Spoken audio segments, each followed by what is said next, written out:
welcome back my channel Believe in Therapy. I am Neha and in this videos I will tell all about for gait cycle, and it is very important topic for biomechanic and exercise therapy in third year. So gait क्या होता है, सबसे पहले हम ये समझते हैं। Gate एक मीन्स हमारी जो लोअर एक्सट्रीमिटीज़ होती है, लोअर लिम होते हैं, उनका जो मूवमेंट होता है, वो जो हम डेली एक्टिविटी करते हैं उसका जो मूवमेंट हो गया, वो पूरा जो फेजेस होते हैं, कौन कौन से फेज होते हैं, वो सारे कुछ हम गेट में पढ़ते हैं। गेट ट्रेनिंग, गेट साइकिल में पढ़ेंगे। तो गेट क्या होता है, हमारी जो पर डे की जो एक्टिविटी होती है उसे कराने में बहुत ज़्यादा हेल्पफुल होता है। तो देखते हैं, it is a propulsive and retropulsive motion of lower extremities. क्या होता है, हमारी जो लोअर एक्सट्रीमिटीज़ होती है उसका प्रोपल्सिव एंड रिट्रोपल्सिव मोशन होता है along with forward progression of the COG of the body. Forward progression means COG क्या होती है, हमारी बॉडी की जो हम आपको एक्सप्लेन कर ही चुके हैं सीओजी के बारे में। सो ये मूवमेंट आपको समझ आया होगा। सेकेंड है the alternative movement of lower extremities support and carry the head, arm and trunk with upward and downward movement of the COG. ये क्या होता है, एक अल्टरनेटिव मूवमेंट होता है। जब भी हम वॉकिंग करते हैं तो क्या है, हमारा एक अल्टरनेटिव मूवमेंट होगा, एक राइट लेग फिर लेफ्ट लेग फिर राइट लेग फिर लेफ्ट। तो अल्टरनेटिव मूवमेंट होता है हमारी लोअर एक्सट्रीमिटीज़ का, जिसमें हमारी जो बॉडी जो क्या सपोर्ट करता है, हमारे हेड को, हमारी आर्म को, हमारे ट्रंक को सपोर्ट करता है। जिसमें क्या होता है, क्योंकि जब हम मूवमेंट करते हैं तो हमारी जो सीओजी होती है वो अपवर्ड एंड डाउनवर्ड होती है। जिस साइड हमारा बॉडी का मास आएगा उस साइड हमारी सेंटर ऑफ ग्रेविटी जाएगी। तो ये क्या करता है, उसे सपोर्ट प्रोवाइड करता है अपवर्ड एंड डाउनवर्ड मूवमेंट में सीओजी की। तो समझ आया होगा, क्योंकि हम जो गेट में क्या होता है, अल्टरनेटली मूवमेंट होंगे जब भी हम वॉक करेंगे। तो उसमें भी हमारे दो फेजेस होते हैं, stance phase and swing phase होता है। तो उसमें हम मूवमेंट करते हैं बॉडी का, वो भी हम आपको आगे बताएंगे। सबसे अब देखते हैं हम गेट साइकिल के बारे में। गेट साइकिल क्या होता है, गेट साइकिल एक सीरीज़ होती है जिसमें हमारा फर्स्ट लेग, जैसे कि राइट लेग को हमें सबसे पहले वॉक करने के लिए आगे बढ़ाया, तो जब तक हमारा फर्स्ट लेग जो है राइट लेग हो गया ही, जब तक ग्राउंड के कांटेक्ट में है तो उसका पूरा साइकिल कंप्लीट हो जाएगा, दोबारा से फिर ग्राउंड के कांटेक्ट में आ जाएगा, तो उसे हम बोलते हैं गेट साइकिल। तो क्या है, it is a series of event occurring to initial same contact of the same foot. Means क्या होता है, हमारा जो इनिशियल कॉन्टैक्ट जो था वही फिर से हमारे फिर से उसी फुट का फिर से हमारे ग्राउंड के कांटेक्ट में आ जाए, तो पूरा जितना फेज होता है, पूरा साइकिल होता है, उसे हम बोलते हैं गेट साइकिल।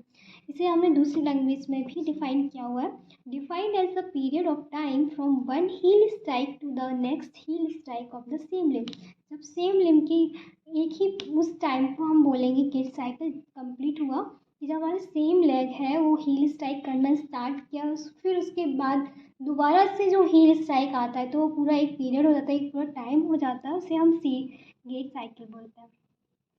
जैसे कि अभी हम आपको डायग्राम में दिखाते हैं, ये क्या है, हमारा एक पूरा साइकिल है। यहाँ से हमारा साइकिल स्टार्ट हुआ था हील स्ट्राइक से, हील स्ट्राइक पे आया, फिर हमारा फुट फ्लैट हो गया, उसके बाद मिड स्टांस पे आया, फिर उसके बाद आया है हमारा हील ऑफ पे, हील ऑफ पे आया, फिर उसके बाद हमारा आया टो ऑफ पे, फिर उसके बाद यहाँ पे जो हमारा प्रोसेस जो न्यू आएगा वो हमारा हील स्ट्राइक आएगा। ओके, तो ये पूरा एक साइकिल होगा जो कंप्लीट होगा, उसके बाद ही हमारा एक गेट साइकिल कंप्लीट होता है। तो जो हमारा गेट साइकिल, उसके there are two phases of gait cycle, stance phase and swing phase. दो टाइप की फेज होता है। अब स्टांस फेज क्या होता है वो देखते हैं।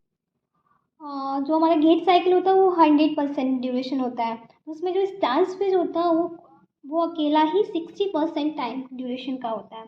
तो स्टांस फेज में क्या होता है कि हमारा जो वन एक्सट्रीमिटीज़ हो गई, वन जैसे कि सपोज कर लेते हैं हमारा ओनली राइट लेग है, सबसे पहले हम जो वॉक करेंगे सबसे पहले हम राइट लेग को आगे बढ़ाते हैं, तो हमारा जो एक वन एक्सट्रीमिटीज़ है वही कांटेक्ट में आएगी ग्राउंड के, और जो अनदर एक्सट्रीमिटीज़ होगी वो ओनली ईयर में रहेगी। तो जब तक वो एक उसकी पोजीशन होती है ग्राउंड में रहने तक की, वो हमारा स्टांस फेज होता है। सो इसमें क्या है, stance phase begin at the stand heel of one leading extremity contact the ground and continue, ground में कॉन्टेक्ट में आएगी, कंटिन्यू रहेगी, and long as same position of foot is in contact the ground. जब तक same position नहीं आ जाती तब तक वो हमारे ग्राउंड के कॉन्टेक्ट में रहेगी। And it is when the toe of same foot leave the ground, जब हमारा क्या होगा, टो ऑफ होगा, तब ये हमारी ग्राउंड को लीव छोड़ेगा। स्टांस फेज का हमारा स्विंग फेज आता है। Stance phase include 60% duration of gait cycle in normal gait, 60% duration होता है। सब डिवीजन देखते हैं इसके। Sub division, there are 5 sub division of stance phase. First हमारा हील स्ट्राइक, और इसे हम बोलते हैं इनिशियल कॉन्टैक्ट, सबसे पहले जो इनिशियल कॉन्टैक्ट करता है। And next is foot flat, इसे हम लोड रिस्पॉन्स भी बोलते हैं। Mid stance single, and heel off term, इसे हम टर्मिनल स्टांस भी बोलते हैं। टो ऑफ टर्मिनल और प्री स्विंग। ओके, तो हील स्ट्राइक में क्या होता है, सबसे पहले हम ये देख लेते हैं। Heal strike is initial contact, सबसे पहले हम इनिशियल जब ग्राउंड से कॉन्टैक्ट करते हैं, हमारी जो भी एक हम एक्सट्रीमिटीज़ को, अपनी राइट लेग को हम कॉन्टैक्ट में ला रहे हैं ग्राउंड के, तो उसमें क्या होगा, heel of leading extremity strike the ground, उसमें क्या है, स्ट्राइक करेगी ग्राउंड पे। तो ये आपको डायग्राम में दिख रहा होगा, ये हमारी ओनली फर्स्ट जो इनिशियल कॉन्टैक्ट किया वो हमारी ओनली हील कॉन्टैक्ट कर रही है। ओके, जैसे कि यहाँ पे आपको डायग्राम में दिख रहा होगा, यहाँ पे हमने जो इधर दिखाया मीन्स हमारी बॉडी का जो प्रेशर है, वेट है, वो हमारे इस एरिया पे ही आ रहा है, क्योंकि हमारी हील ओनली स्ट्राइक हो रही है ग्राउंड से। तो जो भी पूरा वेट है बॉडी का इस एरिया पे आ रहा है। तो उसमें क्या होता है, इसे हम नेक्स्ट ये भी बोलते हैं वेट एक्सेप्टेंस वेट, क्योंकि हमारी बॉडी का वेट जो होता है पूरा किस पे होता है, ओनली हील पे। And 10% gait cycle is only heal strike. इसकी जो रेंज ऑफ मोशन होती है वो क्या है, ईच एंड एवरी जॉइंट्स। सो इस टाइम क्या है, हमारा जो हिप जॉइंट है वो फ्लेक्स कर रहा है, नी क्या कर रहा है, slightly extend and slightly flex हो रहा है, और हमारा जो हील है, एंकल जॉइंट है, वो न्यूट्रल पोजीशन में है, स्लाइटली प्लांटर फ्लेक्शन। तो इसमें क्या है, हिप जॉइंट है वो फ्लेक्स हो गया, उसका रेंज ऑफ मोशन है वो 20 to 40 डिग्री है। एंड नी जॉइंट है वो क्या कर रही है, एक्सटेंड है बट स्लाइटली फ्लेक्स भी है, तो इसका जो रेंज ऑफ मोशन है वो 0 डिग्री है। एंड एंकल जॉइंट है वो न्यूट्रल पोजीशन में है, ना ही वो डायरेक्टली प्लांटर में है ना ही डॉर्सी फ्लेक्सर में है, इसे न्यूट्रल पोजीशन बोलते हैं, पर स्लाइटली प्लांटर फ्लेक्शन है, तो इसका हम 0 पर, इसका भी हमारा 0 डिग्री होता है रेंज ऑफ मोशन। तो ये हमारा हील स्ट्राइक हो गया। अब हील स्ट्राइक के बाद हम करें आएगा हमारा, इसमें थोड़ा और हम देख लेते हैं, कुछ एबनॉर्मलिटीज़ होती हैं, मतलब कुछ एबनॉर्मलिटीज़ होती है, मीन्स इसमें पैथोलॉजी आ जाती है गेट में। कोई भी फ्रैक्चर हो गया, कोई भी पैथोलॉजी है, तो उससे क्या क्या होता है, जैसे हमारा जो एक एबनॉर्मलिटी गेट होता है वो कॉर्डिसेप्स गेट होता है, एक हमारा फुट ड्रॉप गेट्स होता है। कॉर्डिसेप्स गेट में क्या होता है, जो हमारी कॉर्डिसेप्स मसल्स होती है वो वीक हो जाती है, जब वो मसल वीक हो जाएगी तो क्या होगा, हमारा पेशेंट है वो वेट को बियर नहीं कर पाएगा, वो हमारी नी को एक्सटेंड नहीं कर पाएगा। जब हमारी नी एक्सटेंड नहीं होगी तो ये प्रॉपर तरीके से ये जो फेज़ है ये कम्प्लीटली नहीं हो पाएगा। तो पेशेंट क्या करता है, अपने हाथों से नी पे सपोर्ट दे के उसे मीन्स अपने हाथों पे, जब नी को हम यहाँ पे नी को हाथों पे सपोर्ट देके उसे एक्सटेंड करता है, उसके बाद ही आगे का जो फेज़ है वो कंप्लीट करता है। क्वाड्रिसेप्स मसल वीक है, वो एक्सटेंड कर नहीं पाए, तो हम अपने हाथों से ही उसे एक्सटेंड करेंगे। नेक्स्ट है हमारे पास foot drop gait. Foot drop gait में क्या होता है, जब हमारी जो डॉर्सीफ्लेक्सर मसल्स होती है वो वीक हो जाती है, जब वीक हो जाती है तो वो न्यूट्रल पोजीशन को मेंटेन नहीं कर पाती, जब मेंटेन यहाँ पे से सपोर्ट नहीं दे पाएगी तो हमारा ये क्या होगा, फुट ड्रॉप हो जाएगा, नीचे की ओर आ जाएगा, क्योंकि हमारी मसल्स जो है उसे स्ट्रेंथ प्रोवाइड नहीं कर पा रही, स्टेबल नहीं रख पा रही है। तो 2 एबनॉर्मलिटीज़ होती है, quadriceps gait and foot drop gaits. Next हम देखते हैं फुट प्लेट के बारे में। फुट प्लेट में क्या होगा, जो हमारा सेकंड जो हमारा फेज है फुट प्लेट या लोड रिस्पॉन्स बोलते हैं, इसमें भी हमारी बॉडी पे लोड पड़ता है। After heal strike and point which the foot fully contact the ground. Heal strike के बाद क्या आता है कि हमारा जो फुट है वो पूरा कॉन्टेक्ट में आ रहा है ग्राउंड के, ठीक है, और इस पर वेट भी बहुत ज़्यादा पड़ रहा है, जैसे कि आपको यहाँ डायग्राम में दिख रहा होगा। हील स्ट्राइक में भी यहाँ वेट पड़ रहा है और यहाँ पे भी वेट पड़ रहा है, तो हमने 2 जगह दिखाया हुआ है, यहाँ प्रेशर पड़ रहा है बॉडी का, ठीक है। And whole body weight is supporting limb, पूरा होल बॉडी जो होती है हमारी लिम्ब, ये लिम्ब सपोर्ट करता है, क्योंकि जो हमारा इसके कॉन्टरलेटरली लिम्ब हो गया, अपोजिट लिम्ब हो गया, वो तो स्विंग फेस में है, ओके। तो उस पर वेट तो जा नहीं रहा है, हमारा पूरा लोड बॉडी का है किस पे, इसी लिम्ब पे आ रहा है, तो इसलिए पूरी बॉडी का ये वेट सपोर्ट करता है। सपोज़ कर लेते हैं कोई भी पैथोलॉजी है, ऑस्टियोआर्थराइटिस हो गया, नी ऑस्टियोआर्थराइटिस में क्या हो जाए, हम इस पे हम पूरा वेट लोड कर रहे हैं। ऑस्टियोआर्थराइटिस है तो हमारा पेन होगा, हमें वेट हम ट्रांसफ़र नहीं कर पाएंगे ग्राउंड तक, तो उसमें भी प्रॉब्लम हो जाती है फुट प्लेट में। एंड जैसे कि हिप जॉइंट है हमारा, क्या है, फ्लेक्स कर रहा है। नी जॉइंट है, क्या है, वो भी फ्लेक्स कर रहा है। एंकल जॉइंट क्या है, प्लांटर फ्लेक्स हो गया, तो इसका जो एंगल है वो 25% हो रहा है।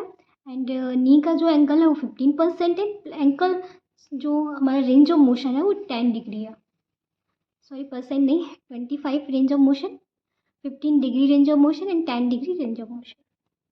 नेक्स्ट हम देखते हैं मिड स्टांस के बारे में। नेक्स्ट मिड स्टांस में क्या होता है कि हमारी जो बॉडी का जो पूरा जो फुट होता है वो पूरा डायरेक्टली कांटेक्ट में होता है हमारी ग्राउंड के, तो पूरी बॉडी का वेट होता है वो उस पे आता है। जो पूरी बॉडी, सिंगल लेग ओनली, पूरी बॉडी का हमारा जो वेट है सबसे ज़्यादा इस वाले फेज में हमारी बॉडी पे वेट पड़ता है। वेट तो हमारे जो फुट फ्लैट था उस पर ही पड़ता है, पर सबसे ज़्यादा जो वेट पड़ता है पूरी बॉडी का लोड होता है इस फेज़ में आता है, क्योंकि इस फेज़ में हमारा जो सेकंड जो अपोजिट लेग होता है वो पूरा एयर में होता है। इसमें क्या है, this is the point eight which the body weight is directly supporting over the lower extremities. पूरा बॉडी वेट सपोर्ट करती है and this not complete flexion extension position. इसके ना ही कोई कंप्लीट फ्लेक्शन होता है, ना ही कंप्लीट एक्सटेंशन पोजिशन होती है। तो इसमें ये देखो, हमने आपको एक डायग्राम से करूँ तो इसमें भी बॉडी का जो वेट है पूरा यहाँ पे भी पड़ रहा है।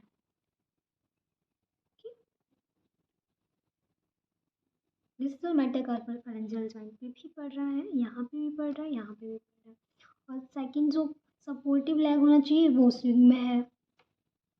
तो हिप जॉइंट क्या है, एक्सटेंड कर रहा है 0 degree, knee joint extend 0 degree and ankle joint dorsiflexion 5 degree. Whole body weight concentrates in one single leg. एक ही सिंगल लेग पे पूरी बॉडी का वेट होता है वो। नेक्स्ट है हमारे पास हील ऑफ या टर्मिनल स्टांस। अब इसमें क्या होता है, हील ऑफ हो जाती है, हमारी जो हील होती है वो ग्राउंड को लीव कर देती, छोड़ देती है। Heel of the reference extremity leave the ground. Diagram में आपको दिख रहा होगा, ये हमारा ग्राउंड हो गया, हमारी हील क्या है, लीव कर गई ग्राउंड को। Heel left from the floor. तो इसमें क्या होता है, हमारा जो हिप जॉइंट है वो एक्सटेंड है, नी जॉइंट है वो भी एक्सटेंशन पे, पर एंकल जॉइंट है वो डॉर्सी फ्लेक्शन पे। इसका जो रेंज ऑफ मोशन है हिप जॉइंट का 20 डिग्री, नी जॉइंट का 0 डिग्री एंड एंकल जॉइंट का 10 डिग्री। तो इसमें जो हमारा बॉडी पे वेट पड़ रहा है वो हमारी हील पे बॉडी वेट नहीं आ रहा है, तो यहाँ पे आपको नहीं, यहाँ हमारे मिडिल में और हमारे टो पे जो वेट है बॉडी का वो वेयर्ड हो रहा है। नेक्स्ट हम देखते हैं टो ऑफ के बारे में। टो ऑफ या pre swing phase. Toe off में क्या होता है, हमारी जो बॉडी का वेट होता है वो हमारे इस लिम्ब पे, यहाँ पे डिस्टल मेटाकार्पल फेरेंजियल जॉइंट पे पड़ता है। और बॉडी का जो वेट होता है वो सेकंड जो कॉन्टिलेटरल लिम्ब होता है उस पर पड़ता है। Only the toe is contact with the ground, only toe contact में आता है ग्राउंड के। हिप जॉइंट होता है हमारा एक्सटेंड करा था 0 डिग्री, नी जॉइंट क्या है, फ्लेक्स किए हुए 40 degree, ankle joint is planter flexion and MCP joint हमारा क्या है, एक्सटेंड कर रहा है 60 डिग्री। जो हमारा पूरा बॉडी का वेट है, प्रेशर है, वो हमारे इन एरिया पे पड़ रहा है। आई होप आपको समझ आया होगा स्टांस फेस के बारे में, कि स्टांस फेस का पूरा प्रोसेस कैसे अप्लाई होता है। डायग्राम में हम आपको दिखाते हैं। यहाँ पे आपको दिख रहा होगा, ये हमारा हील स्ट्राइक हो गया, या इनिशियल कांटेक्ट हमने जो किया हील स्ट्राइक। नेक्स्ट हमारा फुट फ्लैट हो गया, डायरेक्टली पूरा कांटेक्ट में नहीं है ग्राउंड के, पर थोड़ा सा हील और हमारा टो कांटेक्ट में कर रहा है। नेक्स्ट हमारा मिड स्टांस है, मिड स्टांस में क्या हमारा पूरा फ्लोर पे कांटेक्ट में आ रहा है लिम्ब। एंड नेक्स्ट उसके बाद आता है हमारा हील ऑफ। हील ऑफ में क्या करते हैं हम, सॉरी ये डायग्राम सही नहीं बनाया, ये यहाँ पे आता है, ये हमारा हील ऑफ हो गया और ये हमारा हो गया टो ऑफ। तो जो हमारा ये डायग्राम हील ऑफ में क्या होता है कि हमारा यहाँ पे लीव्स ही ग्राउंड, हील ने जो क्या है ग्राउंड को छोड़ दिया है। एंड नेक्स्ट हमारा है टो ऑफ। टो ऑफ में क्या होता है, यहाँ पे पूरा डायग्राम नहीं है, पूरा जो वेट आता है वो ओनली हमारे टो पे आता है। तो ये हमें पूरा साइकिल कंप्लीट होता है, गेट साइकिल से हम ओनली स्टांस फेस का गेट साइकिल कंप्लीट होता है। नेक्स्ट हम स्विंग फेज के बारे में देखेंगे। स्विंग फेज क्या होता है, ये जब तक हमारा स्टांस फेज ग्राउंड से कांटेक्ट में रहता है तब तक ये एयर में रहता है, तो ये बहुत हैप्पी रहता है क्योंकि इसे ज़्यादा लोड नहीं लेना पड़ता है। सो स्टार्ट करते हैं नॉट टच ग्राउंड, इस ग्राउंड के टच में नहीं आता है। Swing phase begin as soon as the toe of one extremities and leaves the ground to the point. Means stance phase जब स्टार्ट होता है, जब हमारा जो स्विंग फेज हमारा जब स्टार्ट होता है, जब हमारा स्टांस फेज टो ऑफ करता है, टो ऑफ करके जब हमारे ग्राउंड को छोड़ता है तब हमारा स्विंग फेज स्टार्ट होता है। And where the heel strike और कॉन्टेक्ट द सेम एक्सट्रीमिटीज, और फिर उसके बाद जहाँ पे हील स्ट्राइक होगी और फिर कॉन्टेक्ट आएगा सेम एक्सट्रीमिटीज, तो ये पूरा प्रोसेस होता है वो चलता रहता है। जो स्विंग फेज होता है उसका जो टाइम पीरियड होता है वो 40% गेट साइकिल में कंप्लीट करता है। एंड इसके सब रिवीजन भी होते हैं, acceleration phase, mid swing phase and D acceleration phase. Acceleration, mid swing and D acceleration में क्या होता है ये देख लेते हैं। ये हमारा डायग्राम हो गया, इसमें हम ये एक्सेलरेशन फेज हो गया, ये मिड स्विंग फेज हो गया, ये हमारा डी एक्सेलरेशन फेज हो गया। एक्सेलरेशन में क्या हो गया कि जो हमारा यहाँ पे हमने क्या किया था, डायरेक्टली जो ये हमारा अपोजिट लिम्ब हो गया, इसमें यहाँ पे हमारा हील स्ट्राइक हुआ तो ये जो है ये टो ऑफ पे आया, टो ऑफ के बाद फिर यहाँ पे डायरेक्ट कांटेक्ट में आया, उसके बाद फिर एयर में गया। तो ज़्यादातर मेनली ये एयर में रहता है, तो ये अर्ली स्विंग से बोल देते हैं, स्टार्टिंग का स्विंग फेज एंड फिर मिड स्विंग फेज एंड उसके बाद late swing phase. Acceleration phase it begin once toe off accelerator lower limb leaves the ground. Acceleration phase जब स्टार्ट होता है जब हमारा टो ऑफ होता है और उसके बाद जो दूसरा एक्सीलरेटर लोअर लिम्ब हुआ वो लीव्स करता है ग्राउंड को and continue until mid swing. Mid swing के बाद हमारा जो पॉइंट होता है swing of the lower limb direct under the body. And mid swing में क्या होता है, it occur when the accelerator extremities pass directly beneath the body. Means mid swing में हमारा जो एक्सीलरेटर एक्सट्रीमिटीज होती है वो हमारे डायरेक्ट कहाँ से पास होती है, उसी दूसरे वाले एक्सट्रीमिटीज के साथ। एंड एक्सेलरेशन फेज में क्या होता है, after mid swing when the tibia passes beyond the perpendicular and knee is standing in preparation for heal strike. After mid swing में क्या होता है, जब हमारी टिबिया जो पास करती है परपेंडिकुलर नी के, परपेंडिकुलर होता है perpendicular knee and standing preparation of heal strike, हम प्रिपरेशन करते हैं हम हील स्ट्राइक के लिए, हमारा डी एक्सेलरेशन फेज हो गया। आई होप आपको समझ आया होगा acceleration swing phase and stance phase के बारे में, पूरा गेट साइकिल समझ आया होगा। Gait cycle, so start this right leg heal strike and left leg is heel off and right leg is mid flat foot and left leg is heel toe off and right leg is mid stance phase and left leg is air में है mid swing phase. So left leg is start to heel strike and right leg is heel off and left leg is flat foot and right leg is toe off and left leg is mid stance phase. So right leg is mid swing phase. It is complete to the gait cycle.